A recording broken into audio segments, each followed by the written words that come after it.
Christmas won't be Christmas without any presents, grumbled Joe, lying on the rug. It's so dreadful to be poor, sighed Meg, looking down at her old dress. I don't think it's fair for some girls to have plenty of pretty things, and other girls nothing at all, added little Amy, with an injured sniff. We've got father and mother, and each other, said Beth contentedly from her corner. The four young faces on which the firelight shone brightened at the cheerful words, but darkened again as Joe said sadly, "We haven't got father, and shall not have him for a long time."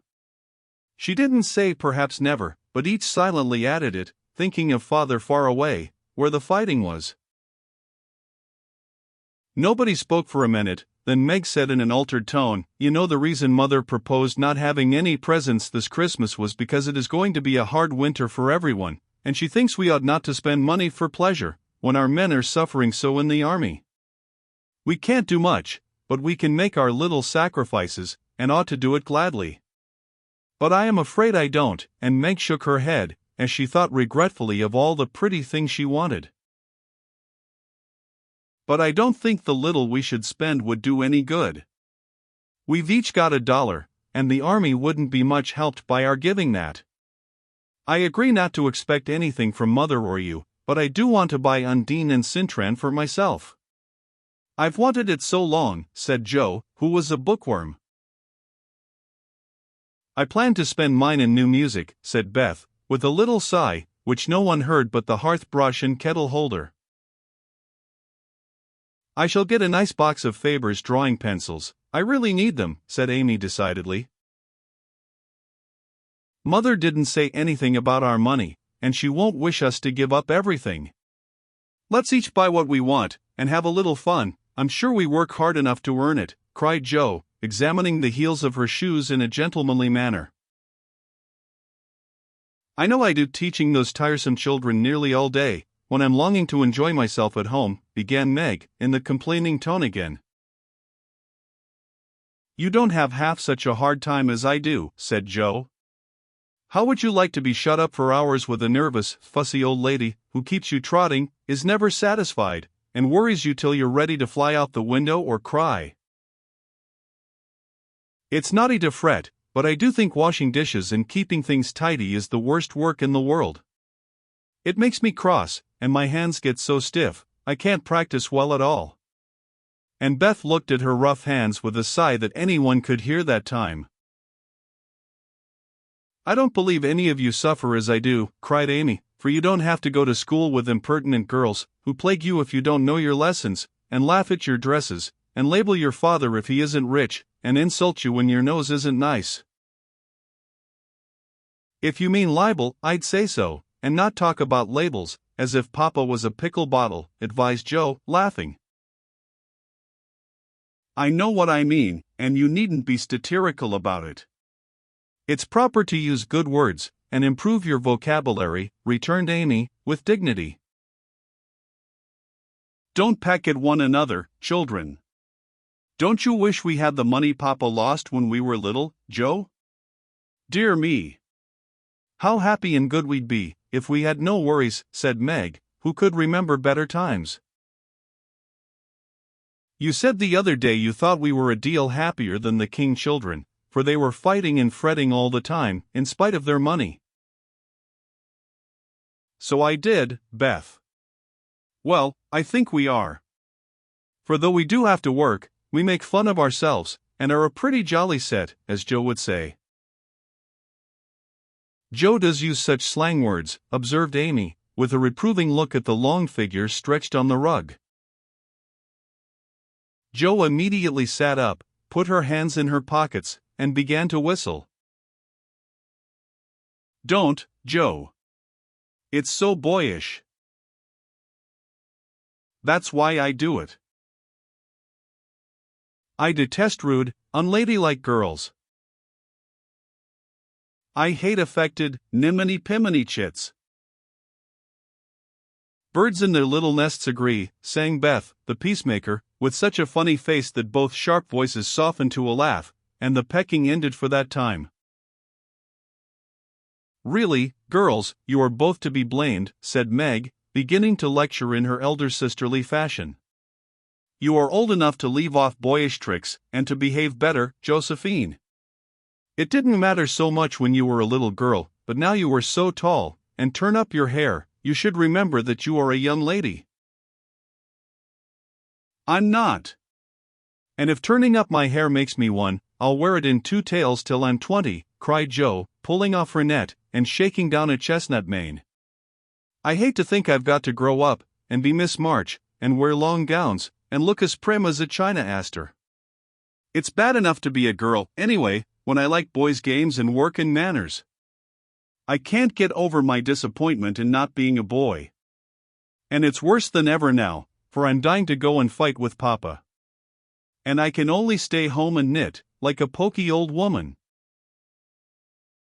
And Jo shook the blue army sock till the needles rattled like castanets, and her ball bounded across the room. Poor Jo. It's too bad, but it can't be helped. So you must try to be contented with making your name boyish, and playing brother to us girls, said Beth, stroking the rough head with a hand that all the dishwashing and dusting in the world could not make ungentle in its touch. As for you, Amy, continued Meg, you are altogether too particular and prim. Your airs are funny now, but you'll grow up an affected little goose, if you don't take care. I like your nice manners and refined ways of speaking, when you don't try to be elegant. But your absurd words are as bad as Jo's slang. If Jo is a tomboy and Amy a goose, what am I, please? Asked Beth, ready to share the lecture. You're a dear, and nothing else, answered Meg warmly, and no one contradicted her, for the mouse was the pet of the family. As young readers like to know how people look, we will take this moment to give them a little sketch of the 4 sisters, who sat knitting away in the twilight, while the December snow fell quietly without, and the fire crackled cheerfully within. It was a comfortable room, though the carpet was faded and the furniture very plain, for a good picture or 2 hung on the walls, books filled the recesses, chrysanthemums and Christmas roses bloomed in the windows, and a pleasant atmosphere of home peace pervaded it. Margaret, the eldest of the 4, was 16, and very pretty, being plump and fair, with large eyes, plenty of soft brown hair, a sweet mouth, and white hands, of which she was rather vain. 15-year-old Jo was very tall, thin, and brown, and reminded one of a colt, for she never seemed to know what to do with her long limbs, which were very much in her way. She had a decided mouth, a comical nose, and sharp, gray eyes, which appeared to see everything, and were by turns fierce, funny, or thoughtful. Her long, thick hair was her one beauty, but it was usually bundled into a net, to be out of her way. Round shoulders had Jo, big hands and feet, a flyaway look to her clothes, and the uncomfortable appearance of a girl who was rapidly shooting up into a woman and didn't like it. Elizabeth, or Beth, as everyone called her, was a rosy, smooth-haired, bright-eyed girl of 13, with a shy manner, a timid voice, and a peaceful expression which was seldom disturbed. Her father called her Little Miss Tranquility, and the name suited her excellently, for she seemed to live in a happy world of her own, only venturing out to meet the few whom she trusted and loved. Amy, though the youngest, was a most important person, in her own opinion at least. A regular snow maiden, with blue eyes, and yellow hair curling on her shoulders, pale and slender, and always carrying herself like a young lady mindful of her manners. What the characters of the 4 sisters were we will leave to be found out. The clock struck 6 and, having swept up the hearth, Beth put a pair of slippers down to warm. Somehow the sight of the old shoes had a good effect upon the girls, for Mother was coming, and everyone brightened to welcome her. Meg stopped lecturing, and lighted the lamp. Amy got out of the easy chair without being asked, and Jo forgot how tired she was as she sat up to hold the slippers nearer to the blaze. They are quite worn out. Marmee must have a new pair. I thought I'd get her some with my dollar, said Beth. No, I shall, cried Amy. I'm the oldest, began Meg, but Jo cut in with a decided, I'm the man of the family now Papa is away, and I shall provide the slippers, for he told me to take special care of Mother while he was gone. I'll tell you what we'll do, said Beth, let's each get her something for Christmas, and not get anything for ourselves. That's like you, dear. What will we get? Exclaimed Joe. Everyone thought soberly for a minute, then Meg announced, as if the idea was suggested by the sight of her own pretty hands, I shall give her a nice pair of gloves. Army shoes, best to be had, cried Joe. Some handkerchiefs, all hemmed, said Beth. I'll get a little bottle of cologne. She likes it, and it won't cost much, so I'll have some left to buy my pencils, added Amy. How will we give the things? Asked Meg. Put them on the table, and bring her in and see her open the bundles. Don't you remember how we used to do on our birthdays? Answered Joe. I used to be so frightened when it was my turn to sit in the chair with the crown on, and see you all come marching round to give the presents, with a kiss. I liked the things and the kisses, but it was dreadful to have you sit looking at me while I opened the bundles, said Beth, who was toasting her face and the bread for tea at the same time. Let Marmee think we are getting things for ourselves, and then surprise her. We must go shopping tomorrow afternoon, Meg. There is so much to do about the play for Christmas night, said Joe, marching up and down, with her hands behind her back, and her nose in the air. I don't mean to act any more after this time. I'm getting too old for such things, observed Meg, who was as much a child as ever about dressing up frolics. You won't stop, I know, as long as you can trail round in a white gown with your hair down, and wear gold-paper jewelry. You are the best actress we've got, and there'll be an end of everything if you quit the boards, said Joe. We ought to rehearse tonight. Come here, Amy, and do the fainting scene, for you are as stiff as a poker in that. I can't help it. I never saw anyone faint, and I don't choose to make myself all black and blue, tumbling flat as you do. If I can go down easily, I'll drop.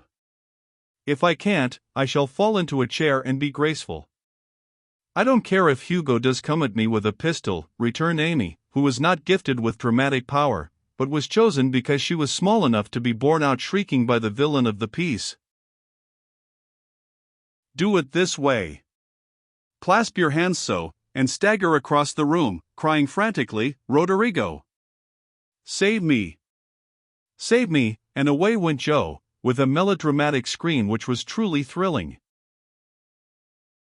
Amy followed, but she poked her hands out stiffly before her, and jerked herself along as if she went by machinery, and her owl was more suggestive of pins being run into her than of fear and anguish. Joe gave a despairing groan, and Meg laughed outright, while Beth let her bread burn as she watched the fun with interest. It's no use. Do the best you can when the time comes, and if the audience laughs, don't blame me. Come on, Meg.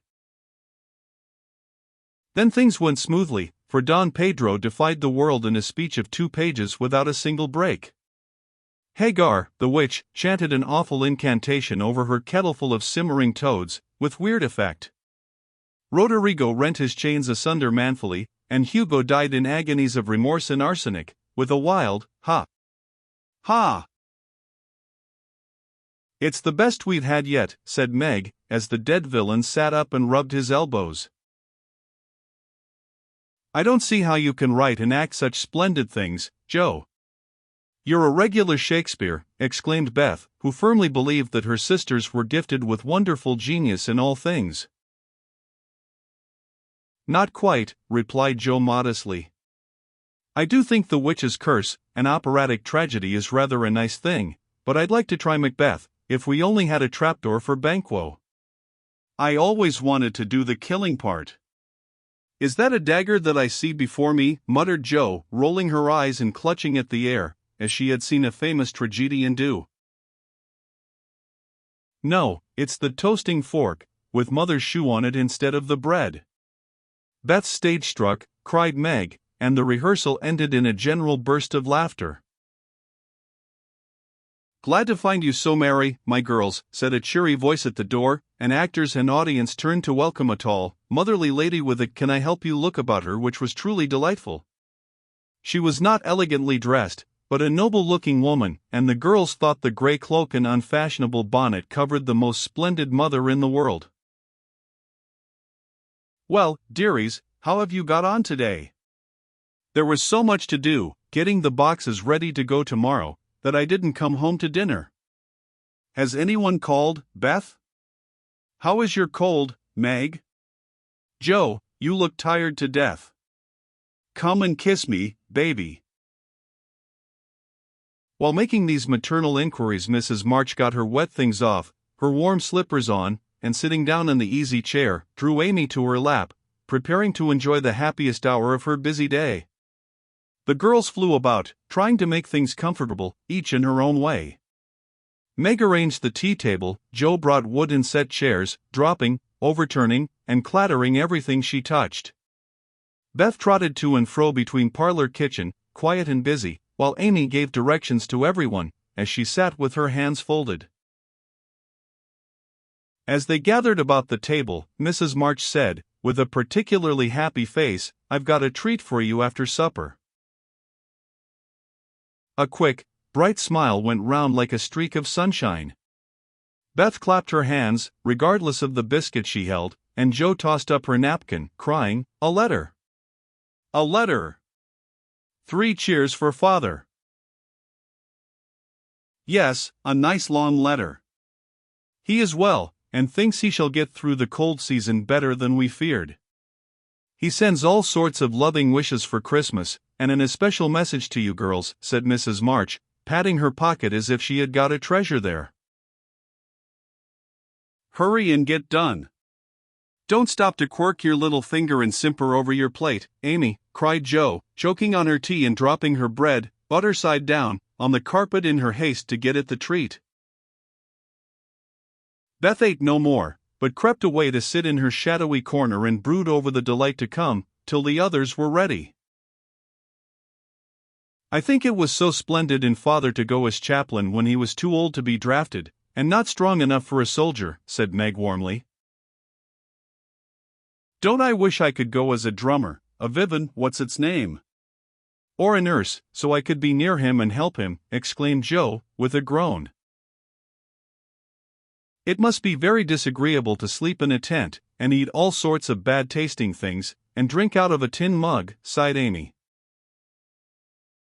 "When will he come home, Marmee?" asked Beth, with a little quiver in her voice. "Not for many months, dear, unless he is sick. He will stay and do his work faithfully as long as he can, and we won't ask for him back a minute sooner than he can be spared. Now come and hear the letter." They all drew to the fire, Mother in the big chair with Beth at her feet, Meg and Amy perched on either arm of the chair, and Joe leaning on the back, where no one would see any sign of emotion if the letter should happen to be touching. Very few letters were written in those hard times that were not touching, especially those which fathers sent home. In this one little was said of the hardships endured, the dangers faced, or the homesickness conquered. It was a cheerful, hopeful letter, full of lively descriptions of camp life, marches, and military news, and only at the end did the writer's heart overflow with fatherly love and longing for the little girls at home. "Give them all of my dear love and a kiss. Tell them I think of them by day, pray for them by night, and find my best comfort in their affection at all times. A year seems very long to wait before I see them, but remind them that while we wait we may all work, so that these hard days need not be wasted. I know they will remember all I said to them, that they will be loving children to you, will do their duty faithfully, fight their bosom enemies bravely, and conquer themselves so beautifully that when I come back to them I may be fonder and prouder than ever of my little women." Everybody sniffed when they came to that part. Joe wasn't ashamed of the great tear that dropped off the end of her nose, and Amy never minded the rumpling of her curls as she hid her face on her mother's shoulder and sobbed out, "I am a selfish girl. But I'll truly try to be better, so he mayn't be disappointed in me by and by." "We all will," cried Meg. "I think too much of my looks and hate to work, but won't anymore, if I can help it. I'll try and be what he loves to call me, a little woman, and not be rough and wild, but do my duty here instead of wanting to be somewhere else," said Jo, thinking that keeping her temper at home was a much harder task than facing a rebel or two down south. Beth said nothing, but wiped away her tears with the blue army sock and began to knit with all her might, losing no time in doing the duty that lay nearest her, while she resolved in her quiet little soul to be all that father hoped to find her when the year brought round the happy coming home. Mrs. March broke the silence that followed Jo's words, by saying in her cheery voice, "Do you remember how you used to play Pilgrim's Progress when you were little things? Nothing delighted you more than to have me tie my piece bags on your backs for burdens, give you hats and sticks and rolls of paper, and let you travel through the house from the cellar, which was the city of destruction, up, to the housetop, where you had all the lovely things you could collect to make a celestial city. What fun it was, especially going by the lions, fighting Apollyon, and passing through the valley where the hobgoblins were," said Jo. "I liked the place where the bundles fell off and tumbled downstairs," said Meg. "I don't remember much about it, except that I was afraid of the cellar and the dark entry, and always liked the cake and milk we had up at the top. If I wasn't too old for such things, I'd rather like to play it over again," said Amy, who began to talk of renouncing childish things at the mature age of 12. "We never are too old for this, my dear, because it is a play we are playing all the time in one way or another. Our burdens are here, our road is before us, and the longing for goodness and happiness is the guide that leads us through many troubles and mistakes to the peace which is a true celestial city. Now, my little pilgrims, suppose you begin again, not in play, but in earnest, and see how far on you can get before father comes home." "Really, Mother? Where are our bundles?" asked Amy, who was a very literal young lady. "Each of you told what your burden was just now, except Beth." "I rather think she hasn't got any," said her mother. "Yes, I have. Mine is dishes and dusters, and envying girls with nice pianos, and being afraid of people." Beth's bundle was such a funny one that everybody wanted to laugh, but nobody did, for it would have hurt her feelings very much. "Let us do it," said Meg thoughtfully. "It is only another name for trying to be good, and the story may help us, for though we do want to be good, it's hard work and we forget, and don't do our best. We were in the Slough of Despond tonight, and Mother came and pulled us out as help did in the book. We ought to have our roll of directions, like Christian." "What shall we do about that?" asked Jo, delighted with the fancy which lent a little romance to the very dull task of doing her duty. "Look under your pillows Christmas morning, and you will find your guidebook," replied Mrs. March. They talked over the new plan while old Hannah cleared the table, then out came the 4 little work baskets, and the needles flew as the girls made sheets for Aunt March. It was uninteresting sewing, but tonight no one grumbled. They adopted Jo's plan of dividing the long seams into 4 parts, and calling the quarters Europe, Asia, Africa, and America, and in that way got on capitally, especially when they talked about the different countries as they stitched their way through them. At 9 they stopped work, and sang, as usual, before they went to bed. No one but Beth could get much music out of the old piano, but she had a way of softly touching the yellow keys and making a pleasant accompaniment to the simple songs they sang. Meg had a voice like a flute, and she and her mother led the little choir. Amy chirped like a cricket, and Jo wandered through the airs at her own sweet will, always coming out at the wrong place with a croak or a quaver that spoiled the most pensive tune. They had always done this from the time they could lisp. "Crinkle, crinkle, it'll tar." And it had become a household custom, for the mother was a born singer. The first sound in the morning was her voice as she went about the house singing like a lark, and the last sound at night was the same cheery sound, for the girls never grew too old for that familiar lullaby.